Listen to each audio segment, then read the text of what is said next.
सुप्रसिद्ध राजज्योतिष यांत्रिक श्री माधव गुरुजी यांचा खास उपक्रम चिंतन, सत्संग आणि साधना. मुखं करोति वाचालं पङ्गुलङ्घयिते गिरि यत्कृपातमहं वन्दे परमानंदमाधवम.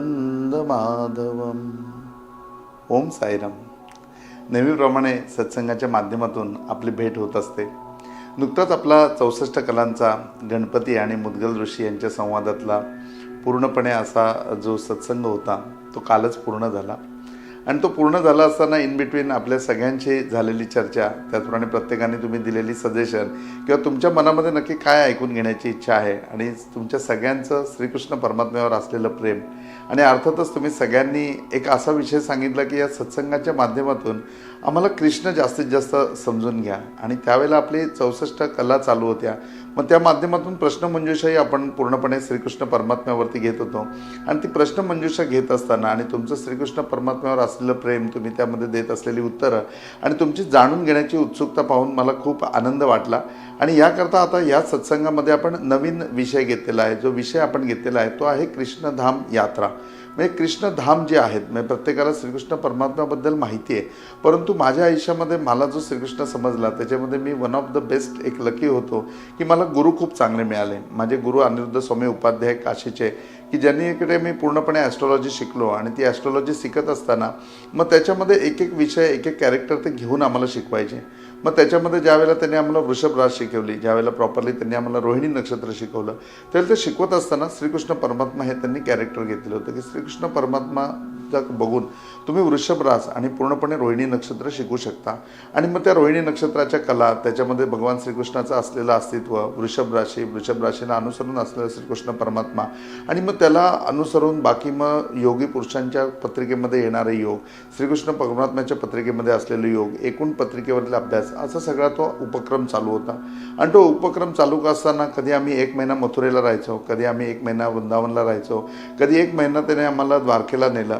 आणि हा सगळा प्रवास घडत असताना त्यांचं असं म्हणणं होतं की जर श्रीकृष्ण परमात्मा शिकायचं असेल ना, त्याच्याकडनं जर काही शिकवण घ्यायची असेल तर त्याला आपल्याला पूर्ण समजून घ्यायला पाहिजे. आणि त्याला समजून घ्यायला पाहिजे ना, तर असं आपल्या घरामध्ये, आपल्या बेडरूममध्ये किंवा कुठेतरी प्रवासामध्ये त्याचं एक एक पान नाही वाचायचं, तर त्याचं पान तिथे जाऊन वाचायचं ज्या भूमीमध्ये तो तसा होता.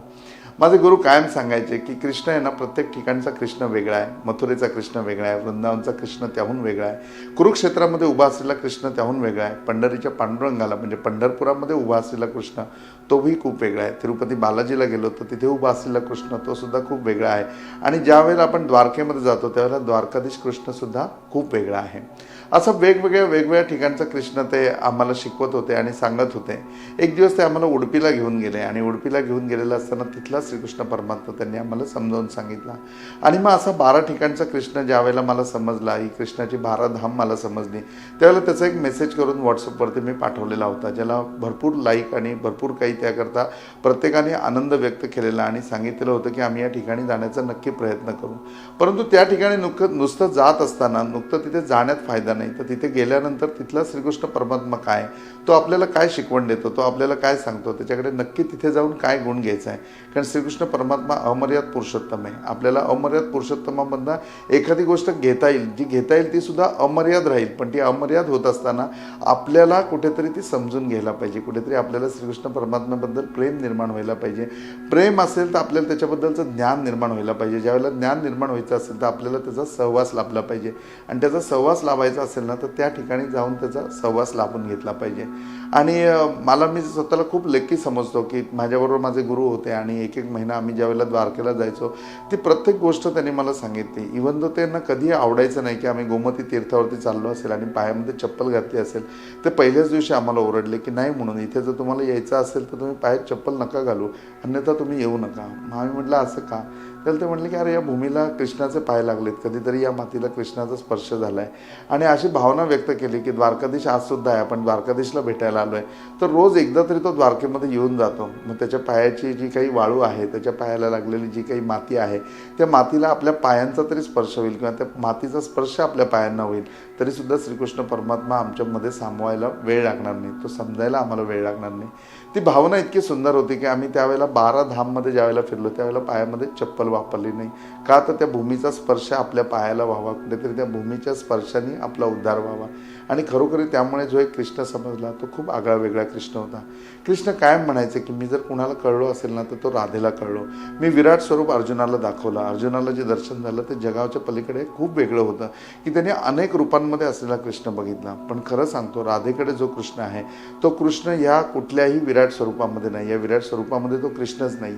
एक दिवस राधेला कृष्ण विचारतो की तुला नाही का विराट दर्शनाची इच्छा? सगळेजण मला म्हणतात की ते विराट दर्शन आम्हाला घडवा, त्या विराट दर्शनामध्ये आम्हाला हे आहे म्हणून, आणि तसं दर्शनाची प्रत्येकजण मागणी करतात.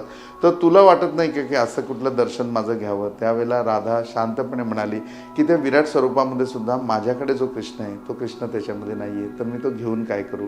आणि श्रीकृष्ण परमात्म्याला ते उत्तर खूप आवडलं आणि त्यांनी मान्यही केलं की खरंच राधेकडे जो कृष्ण आहे तो कृष्ण बाकी कुठल्याही स्वरूपामध्ये नाही आहे. आणि कृष्ण म्हणून जाणून घ्यायचा असेल ना तर जसा तो राधेला समजला तसं तो कुठेतरी आम्हाला समजायला पाहिजे. आणि जेव्हा तो आम्हाला समजेल ना त्यावेळेला आमच्या आयुष्यामध्ये काहीतरी आविष्कार निर्माण करू. तर केवळ हा कृष्ण तुम्हाला समजावा, नुसता समजावा ना, तर त्याच्याबद्दल ज्ञान प्राप्त व्हावं. एकदा ज्ञान प्राप्त झालं की त्याच्याबद्दल आवड आणि रुची प्राप्त होईल. ती आवड आणि रुची प्राप्त करून झाल्यानंतर मग त्याचा सहवास तुम्हाला लाभेल. आणि जेव्हा तो सहवास लाभेल ना त्यावेळेला तुम्ही पूर्णपणे कृष्णमय व्हाल. तुम्ही कृष्णाला अनुरूप व्हाल आणि तुमच्या स्वभावामध्ये, तुमच्या आध्यात्मिक साधनेमध्ये, किंबहुना तुम्ही जे कार्य करत असाल त्या कार्यामध्ये 100% फरक पडेल. कुठेतरी गीता तुम्ही समजून घ्याल, कुठेतरी तुमच्या कार्यातली गीता तुम्ही सांगाल. आणि त्याच उपक्रमाकरता आपण ही सिरीज पूर्णपणे चालू ठेवणार आहोत. याच्यामध्ये 12 कृष्णधाम यात्रा आपण करणार आहोत, ज्याच्यामध्ये प्रॉपरली त्या ठिकाणी जाऊन त्या ठिकाणी गेल्यानंतर कृष्णाचं स्वरूप, त्या ठिकाणी असलेलं कृष्णाचं नाव, प्रत्येक ठिकाणी कृष्णाचं नावसुद्धा वेगवेगळं आहे म्हणजे, आणि ते नावसुद्धा आपल्याला जाणून घ्यायचं आहे, तिथली कला आपल्याला जाणून घ्यायची आहे आणि त्याचबरोबर त्या स्थानाचं महात्म्यसुद्धा जाणून घ्यायचं आहे. अशी कृष्णधाम यात्रा आपण सुरू करणार आहोत. चला मग आपण उद्यापासून जाऊया कृष्णधाम यात्रेला. ओम साईराम.